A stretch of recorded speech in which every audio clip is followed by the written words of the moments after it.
Beneficios del uso de drones. Los drones han revolucionado diversas industrias, facilitando tareas que antes requerían mucho tiempo y esfuerzo. En este vídeo, exploraremos los beneficios del uso de drones en la agricultura y la construcción civil. Beneficios en la agricultura. Los drones han optimizado la producción y la gestión de cultivos. Algunos de sus principales beneficios incluyen: monitoreo de cultivos en tiempo real. Los drones proporcionan imágenes detalladas que permiten detectar plagas, enfermedades y deficiencias de nutrientes. Aplicación precisa de fertilizantes y pesticidas. Reducen el desperdicio y minimizan el impacto ambiental al aplicar productos solo donde se necesitan. Mapeo y análisis del suelo.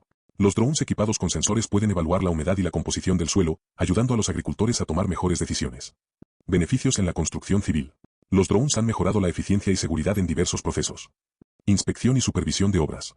Los drones facilitan el monitoreo de proyectos en tiempo real, reduciendo la necesidad de inspecciones manuales riesgosas. Mapeo y modelado 3D. Generan mapas detallados y modelos tridimensionales para una mejor planificación y toma de decisiones. Seguridad en el sitio de construcción. Permiten detectar peligros y optimizar la seguridad de los trabajadores. El uso de drones en la agricultura y la construcción civil ha demostrado ser una herramienta invaluable, optimizando tiempo, costos y seguridad. Su implementación continuará creciendo y revolucionando estos sectores.